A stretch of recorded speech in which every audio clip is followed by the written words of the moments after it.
உங்கள் தங்க நகையை அதிக விலைக்கு விற்கவும் மற்றும் அடகில் இருக்கும் தங்க நகையை மீட்டெடுத்து அதிக விலைக்கு விற்கவும் உடனே அணுகவும். Prime gold hub 9840551787.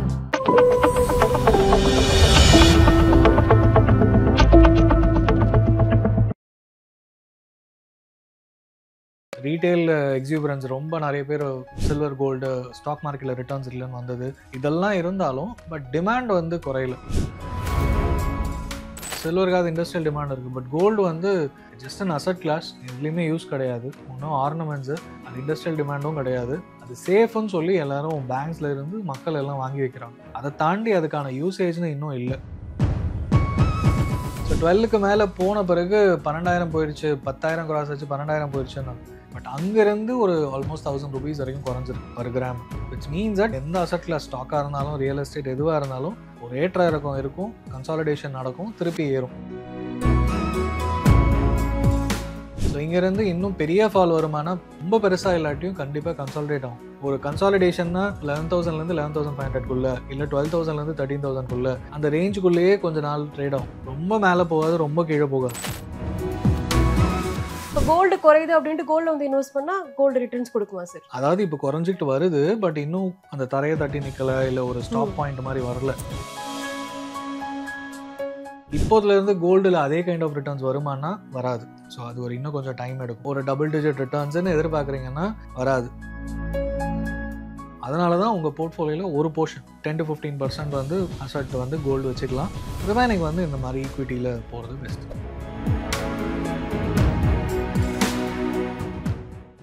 ஆதன் பிஸ்னஸ் நேயர்களுக்கு வணக்கம். இன்னைக்கு நம்ம கூட ஃபினான்ஷியல் எக்ஸ்பர்ட் கணேசன் திரு அவர்கள் தான் ஜாயின் பண்ணியிருக்காங்க. வாங்க பேசலாம். வணக்கம் சார். வணக்கம் சார், கடந்த சில நாட்களாகவே வந்து கோல்டோட ப்ரைஸ் வந்து நிறைய கரெக்ஷன்ஸ் வந்து பார்த்துக்கிட்டு இருக்கோம். நேற்று ஒரே நாளும் 3,000 வந்து கம்மியாச்சு. ஸோ கோல்டோட பெர்ஃபார்மன்ஸ் இப்படியே இருக்குமோ இல்லை சில ஃப்ளக்சுவேஷன்ஸ் வந்து எதிர்பார்க்கலாமா சார்? ஆக்சுவலாக இன்றைக்கும் குறைஞ்சிருக்கு. நேற்றே ஒரு பெரிய ட்ராப், இன்றைக்கும் ஒரு பெரிய ஏறி இருக்குல்ல சார்? ஓகே, தெரியல, அதுக்குள்ளே மாறிடுச்சா தெரியல. வரும்போது செக் பண்ணால் 11 to 10 இருந்துச்சு. நேற்று 300 இருந்ததுன்னு நினைக்கிறேன். ஸோ லாஸ்ட் வீக் கம்பேர் பண்ணும்போது ஒரு 200-300 பர் கிராமே குறைஞ்சிருக்கு. ஒன்று டெக்னிக்கலாக ரெசிஸ்டன்ஸ்னு சொல்லுவோம். ஸ்டாக் மார்க்கெட்டில் எப்படி ஒரு லெவல் ஏற ஏற ஒரு ரெசிஸ்டன்ஸ் நிற்கும், ஏன்னா வேல்யூவேஷன்ஸ் அது கேட்சப் பண்ணணும். அதுக்கப்புறம் ஸோ டெக்னிக்கலி கொஞ்சம் கரெக்ஷன் ஆகுன்றது லாஸ்ட் 2 வீக்ஸாகவே பேசிகிட்டு இருந்தாங்க. ஸோ அது நடக்குது. இன்னொன்று ப்ராஃபிட் புக்கிங். ரெசிஸ்டன்ஸ்ன்றது என்னன்னா, நிறைய பேர் உள்ள வந்து லாஸ்ட் ஒரு ஃபியூ மந்த்ஸாக வாங்கினதுக்கு reason economic uncertainty, Jio political tension, நிறைய ரீசன் சொல்லி பேங்க்ஸ்லாம் வாங்குறாங்க, சைனா யூஎஸ் ட்ரேட் வார், இதெல்லாம் ரீசன்ஸாக நம்ம இப்போ நிறைய பேசியிருக்கோம். ஸோ இதனால் கோல்டோட ப்ரைஸ் ட்ரைவ் ஆகிட்டே இருந்தது. ஒரு லெவலுக்கு மேலே வேல்யூவேஷன்ஸ் அதிகம்னு எல்லாருமே பேச ஆரம்பிக்கும் போது சில பேர் வந்து ப்ராஃபிட் புக் பண்ணி, என்னதான் நல்ல கம்பெனியாக இருந்தாலுமே எக்ஸிட் ப்ராஃபிட் புக் பண்ணால் தான் நமக்கு ரியலைஸ் பண்ண முடியும். 20%, 40% அந்த மாதிரி. ஸோ கோல்டுலேயும் ப்ராஃபிட் புக் பண்ணி நிறைய பேர் வெளியே போனாங்க. அண்ட் சைனா யூஎஸ் அந்த பேச்சுவார்த்தை நடக்க போகுது, ட்ரம்ப்புக்கும் ஜிபிங்க்கும் அப்படின்னு பேசிகிட்டு இருக்கோம். ஸோ அது நடந்தாலும் அதுவுமே பாசிட்டிவாக முடியுது. ஏன்னா இப்போ நேற்று ட்ரம்ப் அண்ட் ஜப்பனீஸ் பிரைம் மினிஸ்டரோட பாசிட்டிவான விஷயம் நடந்துச்சு. அதே மாதிரி சைனாவோட 50% பாசிட்டிவ் நியூஸ் வந்தாலுமே அது வந்து கோல்டோட ப்ரைஸை இன்னும் கொஞ்சம் குறைக்கிறதுக்கான வாய்ப்புகள் இருக்குது. சில்வரோட ப்ரைஸ்மே வந்து எவ்வளோ ஃபாஸ்ட்டாக வந்து ஏறிச்சோ இப்போ அவ்வளோ ஃபாஸ்ட்டாக வந்து இறங்கிடுச்சு. கிட்டத்தட்ட 170 ரேஞ்சுக்கு வந்து வந்துருச்சு. சில்வர் ப்ரைஸ் குறையுமா இல்லை எப்படி இருக்குமா சார்? வோலட்டைலாக இருக்கலாம் கம்மிங் மந்த்ஸில். பட் இண்டஸ்ட்ரியல் டிமாண்ட் வந்து யூஸ்வலாக வந்து நம்ம இந்த மாதிரி ஒரு ப்ரைஸ் ரைஸோ ஏதோ இருந்தாலும் நம்மளே நிறைய பேசியிருக்கோம். போன 2011 80s இந்த மாதிரி பீக் போச்சு, பெரிய ட்ராப் ஆச்சுலாம் பேசியிருக்கோம். பட் அதுக்கும் இந்த ரேலிக்கும் என்ன டிஃப்ரென்ஸ்னா, ரீட்டைல் எக்ஸிபிரன்ஸ் ரொம்ப நிறைய பேர் சில்வர் கோல்டு ஸ்டாக் மார்க்கெட்டில் ரிட்டர்ன்ஸ் இல்லைன்னு வந்தது. இதெல்லாம் இருந்தாலும் பட் டிமாண்ட் வந்து குறையல. இண்டஸ்ட்ரியல் டிமாண்ட், சோலார் டிமாண்டுக்கும் ஈவிக்கும் தேவையான சில்வரோட ப்ரொடக்ஷன் வந்து இன்னும் நாளுக்கு நாள் அதிகமாகிட்டே தான் இருக்க போகுதுன்னு சொல்கிறாங்க. ஸோ அது அதிகமாக இண்டஸ்ட்ரியல் டிமாண்ட் குறைய போகிறது இல்லை. ஸோ 2011 குறைஞ்சது. 80s வந்து பிரதர்ஸ் வந்து 2 பேர் வந்து ப்ரைஸை ஏற்றி விட்டுட்டாங்க, அதனால குறைஞ்சது. ஸோ அதையும் இதையும் எதுவுமே கம்பேர் பண்ண முடியாது 80s and 2011. ஸோ இப்போ இண்டஸ்ட்ரியல் டிமாண்டும் இருக்குது. மேபி சேஃப் ஹெவனாக இல்லாமல் இருக்கலாம். பட் அது வந்து ரீட்டைல் இன்வெஸ்ட்மெண்ட் ஆப்ஷன்ஸ்னு சில்வருக்கு போகிறது கம்மி.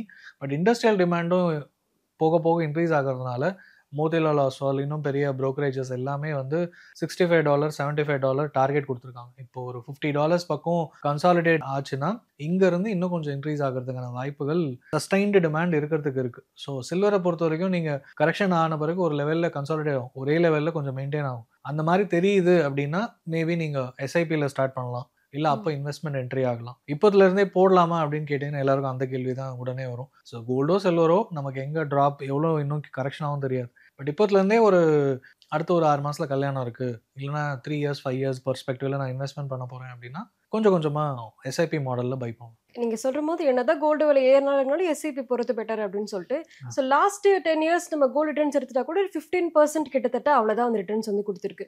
ஸோ ரொம்ப ஹைப் பண்றாங்களோ சார் இந்த கோல்டு சில்வர் ரீசன்ட் டேஸாவே? ஏன்னா லாஸ்ட் 5 இயர்ஸ் ரிட்டர்ன்ஸ் ரொம்ப அதிகம், லாஸ்ட் 1 இயர் ரிட்டர்ன்ஸ் ஸ்டாக் மார்க்கெட்டை விட ரிட்டர்ன்ஸ் அதிகம். லாஸ்ட் 5 இயர்ஸ் வந்து அன்சர்டனிட்டி, அப்புறம் அதுக்கு முன்னாடி ஒரு 8-9 வருஷம் இல்லாத ரிட்டர்ன்ஸும் சேர்த்து கொடுத்ததுனால நீங்க சொல்ற லாஸ்ட் 10 வருஷமா அதிகமா காமிக்குது அந்த 14-15% இருந்து. அண்ட் இதை விட தாண்டி போயிருக்கானா இதுக்கு முன்னாடி நடந்தது இல்லை. ஸோ நம்ம ஹிஸ்ட்ரி வச்சுக்கலாம், லாஸ்ட் 60-70 இயர்ஸ் எடுத்தாலும் 10-11% மிஞ்சி போனால் 12% ஒரு டிகேட்ல வந்திருக்கு. ஸோ லாஸ்ட் 5 இயர்ஸ்லேயே வந்து உங்களுக்கு கிட்டத்தட்ட ஐ திங்க் 15-18% இருக்கும்னு நினைக்கிறேன்.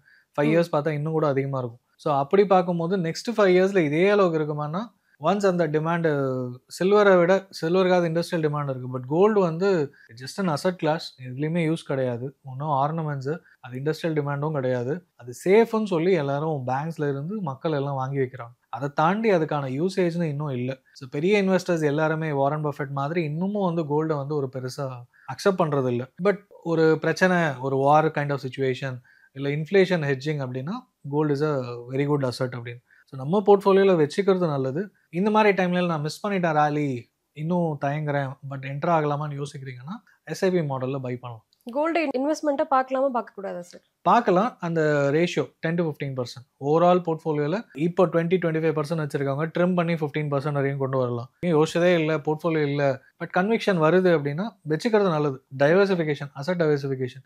எல்லா வருஷமும் ஈக்விட்டி ரிட்டர்ன்ஸ் தராது, அந்த மாதிரி ஈக்விட்டியில் ரிட்டர்ன்ஸ் வராத டைமில் கோல்டு கண்டிப்பாக ரிட்டர்ன்ஸ் தரும். ஸோ அதனால ஒரு 10-15% நீங்கள் கோல்டு இன்வெஸ்ட்மெண்ட் பண்ணுறது நல்லது. எல்லாருமே அதை தான் ரெக்கமெண்ட் பண்ணுவாங்க.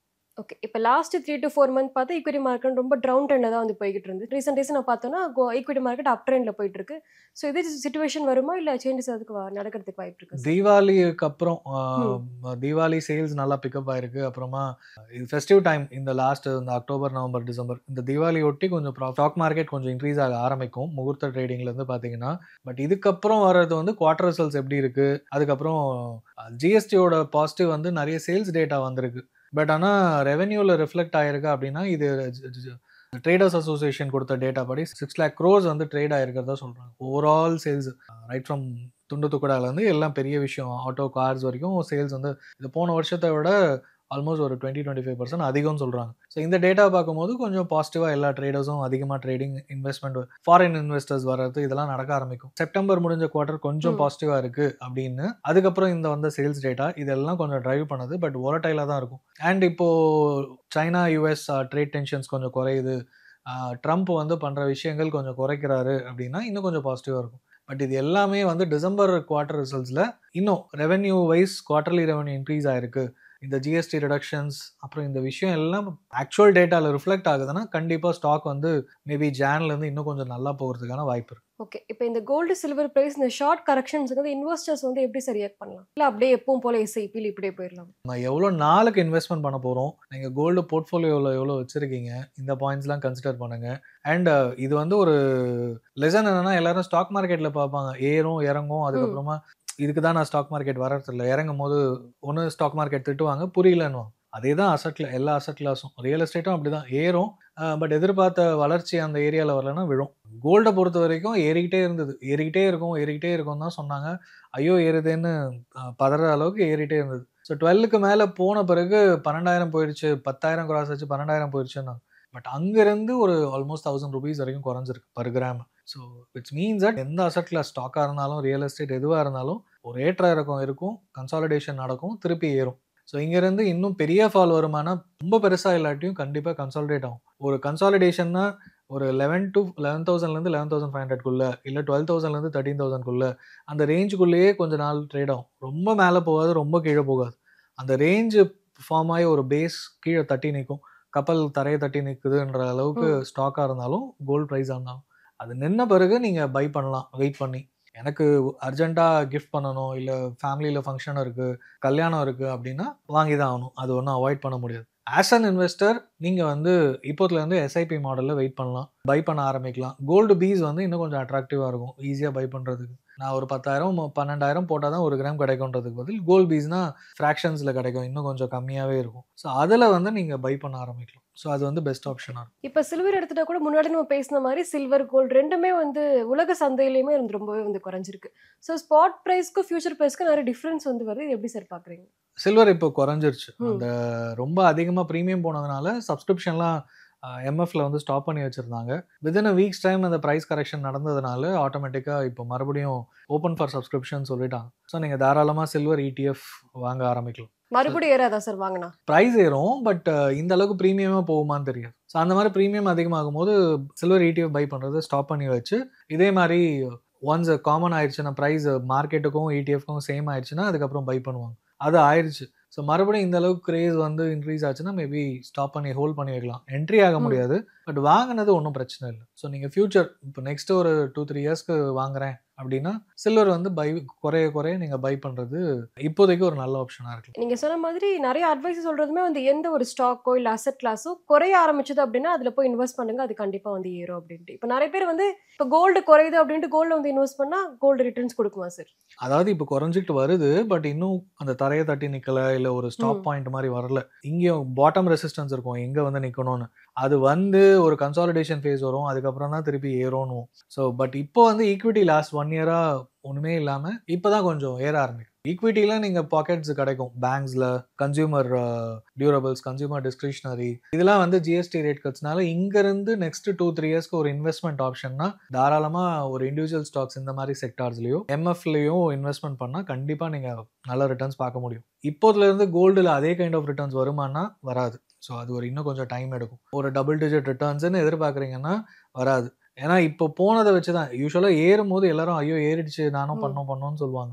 அது ரியல் எஸ்டேட்டாக இருந்தாலும் சரி, கோல்டாக இருந்தாலும் சரி, ஸ்டாக்காக இருந்தாலும். ஸ்டாக் மார்க்கெட்லேயே வந்து ஒரு பீக் போக போக தான் பார்த்துக்கிட்டே இருப்போம், கண்ணுக்கு தெரிஞ்சு ஏறிக்கிட்டே இருக்கும். ஸோ நம்மளும் போடலாமா வேணாமா, போடலாமா, டைம் கிடைக்கல, டைமானு தெரியல அப்படின்னு நிறைய ரீசன் சொல்லுவாங்க. பட் 80,000 வந்து ஒரு 1 இயராக நிற்கும் போது 1 இயர் ரிட்டர்ன்ஸ் இல்லையே அப்படின்னு நம்ம பேசுகிறோம். லாஸ்ட் 5 இயர்ஸில் ஒரு 35-40லேருந்து 80 ஆயிடுச்சு. So which is like 20% returns year on year. So இதே ரிட்டர்ன்ஸ் நீங்கள் கோல்டில் கிடச்சதானே கண்டிப்பாக ஒரு 2-3% ஸ்டாக் அதிகமாக தான், சென்செக்ஸ் வந்து அதிகமாக தான் கொடுத்துருக்கு லாஸ்ட் 5 இயர்ஸ் டேட்டா பார்த்தீங்கன்னா. ஸோ லாஸ்ட் ஒரு 30 வருஷம் எடுத்தாலும் கோல்டு வந்து ஒரு 12% ரிட்டர்ன்ஸ் கொடுத்துருக்கு. பட் இதே டைம் லைனில் எம்எஃப்ல ஒரு ஸ்கீம் வந்து ஆரம்பித்த time since Inception same time comparison பண்ணால் கிட்டத்தட்ட 22%, ஆல்மோஸ்ட் ஒரு 10% அதிகம். லாங் டேர்மில் கம்பவுண்டிங்கில் ஸ்டில் ஈக்விட்டி ஒரு எம்எஃப் வின்ஸ் ஹேண்ட்ஸ் டவுன் சொல்லலாம். ஸோ ஈஸியாக அதிக ரிட்டர்ன்ஸ் தரும். அதனால தான் உங்கள் போர்ட்ஃபோலியோவில் ஒரு போர்ஷன் 10-15% வந்து அசட் வந்து கோல்டு வச்சுக்கலாம், ரிமைனிங் வந்து இந்த மாதிரி ஈக்விட்டியில் போகிறது பெஸ்ட். இப்போ நீங்கள் சொன்ன மாதிரி இப்போ கோல்டு ப்ராஃபிட் புக்கிங் பண்ணிட்டு அதை எடுத்துகிட்டு போய் ஈக்விட்டி மார்க்கெட்டில் இன்வெஸ்ட் பண்ணலாமா சார்? இப்போ 25% ஆயிடுச்சு, 30% நான் போட்ட பணம் நல்லாவே இன்க்ரீஸ் ஆயிடுச்சுன்னா கொஞ்சம் வித்துட்டு அதை எடுத்துகிட்டு போய் இப்போ ஈக்விட்டியில் போட்டிங்கன்னா உங்களுக்கு வந்து லோயர் லெவலில் நீங்கள் பை பண்ணுறீங்க, அது வந்து நல்ல ரிட்டர்ன்ஸ் கொடுக்கும்போது கண்டிப்பாக கோல்டு வந்து ஒரு சைக்கிள் மாதிரி கீழே போயிருக்கும். அப்போ கோல்டில் போடலாம், அப்போ ஈக்விட்டிலேருந்து பாண்ட் மார்க்கெட் போடலாம். இப்போ பாண்டு இல்லைனா என்சிடிஸ் வந்து அதிக ரிட்டர்ன்ஸ் எக்ஸிஸ்டிங் இது போக போக இன்னும் குறையும். ஸோ எக்ஸிஸ்டிங்கில் நீங்கள் லாக் பண்ணி வச்சிட்டிங்கன்னா அடுத்த 2-3 இயர்ஸ் எனக்கு ஃபிக்ஸடாக அதிக ரிட்டர்ன்ஸ் கிடைக்குமானா கண்டிப்பாக இருக்கும். இன்னொரு 6 மந்த்ஸ் கழிச்சு பார்த்தீங்கன்னா RBI இன்னும் இன்ட்ரெஸ்ட் ரேட் குறைப்பாங்க. ஃப்ரெஷ்ஷாக FD போட்டிங்கன்னா கண்டிப்பாக 5% தான் கிடைக்கும். இப்போவே ஒரு 3 இயர்ஸ் 2 இயர்ஸ் FD போட போகிறேன்னா பாண்ட்ஸில் போட்டிங்கன்னா கண்டிப்பாக எக்ஸிஸ்டிங் பாண்ட்ஸ் ஆல்ரெடி மார்க்கெட்டில் இருக்கிறது வந்து குறையாது, புதுசாக இஷ்யூ ஆகிற பாண்ட்ஸ் வந்து கம்மி ரிட்டர்ன்ஸுக்கு தான் கிடைக்கும். ஸோ எக்ஸிஸ்டிங் பாண்ட்ஸ் வந்து டிமாண்ட் அதிகமாகும் போது ரிட்டர்ன்ஸ் அதிகமாக இருக்கும். ஸோ அப்போ வந்து கவர்மெண்ட் பாண்ட்ஸோ இல்லை ப்ரைவேட் பாண்ட்ஸோ போனீங்கன்னா கண்டிப்பாக 8-9-10% வரைக்கும் கிடைக்கிற வாய்ப்பு. ஸோ அந்த மாதிரி விஷயம் தெரிஞ்சு நீங்கள் இன்வெஸ்ட்மெண்ட் பண்ணுறீங்கன்னா இந்த மாதிரி ஒரு இடத்துல ட்ரிம் பண்ணிவிட்டு ப்ராஃபிட் புக் பண்ணிவிட்டு எங்கே கம்மியாக இருக்கோ அங்கே இன்வெஸ்ட்மெண்ட் பண்ணலாம். ஓகே சார், கோல்ட் சில்வர் பற்றி நிறைய விஷயங்களை சொன்னீங்க, ரொம்பவே நன்றி. தேங்க்யூ.